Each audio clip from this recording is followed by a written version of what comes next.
அதுவும் குறிப்பாக இந்த ரகத்தில், பாரம்பரிய ரகத்தில் இந்த சீரக சம்பாவில் பார்த்தீங்கன்னா நோயே வராதுங்க. இந்த சீரக சம்பா உணவு வந்து நீங்கள் தினமும் உங்கள் உணவில் வந்து சேர்த்திட்டிங்கன்னா நோயே வராதுங்க.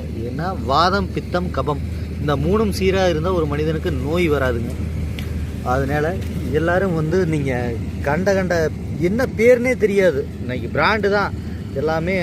ஒரு பார்த்திங்கன்னா எல்லாமே பிராண்ட் ஐட்டம் தான் சொல்லுவாங்க. இன்றைக்கி வந்து ஒவ்வொரு வீட்லேயும் பார்த்தீங்கன்னா நீங்கள் என்ன அரிசி சாப்பிட்றீங்கன்னா அது பிராண்டு பேர் தான் சொல்லுவாங்க. அந்த பிராண்டு, இந்த பிராண்டு அப்படின்னு சொல்லிட்டு இருக்காங்க. அந்த பிராண்டு அதையெல்லாம் தவிர்த்துட்டு நீங்கள் உங்களுடைய ஆரோக்கியம் சிறப்பாக இருக்கணும், உங்கள் குடும்பம் நல்லா இருக்கணும் அப்படின்னு நீங்கள் வந்து நினச்சிங்கன்னா உண்மையான இயற்கை விவசாயிகள்கிட்ட உங்களுடைய தொடர்பை ஏற்படுத்திக்கிங்க.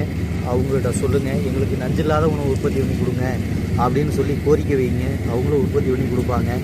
உங்களுடைய குடும்பத்தார் அனைவருக்கும் அந்த பொருள் வாங்கி கொடுங்க. எல்லாரும் ஆரோக்கியமாக வாழ்வாங்க அப்படிங்கிறது என்னோட கருத்துங்க. என்னுடைய கருத்து சரியானதாக இருந்தால் அதை பரிசீலனை பண்ணி உங்கள் சுற்றுப்பகுதியில் யார் இயற்கை விவசாயிகள் இருக்காங்களோ அவங்ககிட்ட உங்கள் குடும்பத்துக்கு தேவையான காய்கறிகள், பயிர்கள், தானியங்கள், அரிசி வகைகள் இது எல்லாமே உற்பத்தி பண்ணி கொடுக்க சொல்லுங்கள். இது மாதிரி அவங்க தொடர்பு ஏற்படுத்திக்கிட்டாங்கன்னா நீங்கள் மருத்துவமனை நாடி செல்ல வேண்டியது இல்லைங்க. அதுக்காக சொல்கிறேங்க. ஏன்னா நோயற்ற வாழ்வை குறைவற்ற செல்வங்க. இன்றைக்கி நோய் இல்லாமல் இருக்கிறதே பெரிய புண்ணியம், கோடி புண்ணியம். இன்றைக்கி பணம் வச்சுருக்கிறவங்கெல்லாம் பணக்காரங்க கிடையாதுங்க.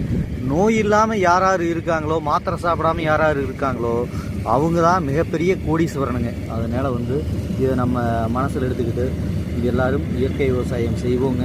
இயற்கை விவசாயிகளை ஆதரிப்போம். இயற்கை விவசாயிகள்கிட்ட பொருள் வாங்கி சாப்பிடுங்க. உங்களுடைய ஆரோக்கியம் மேம்படுங்க. நன்றிங்க.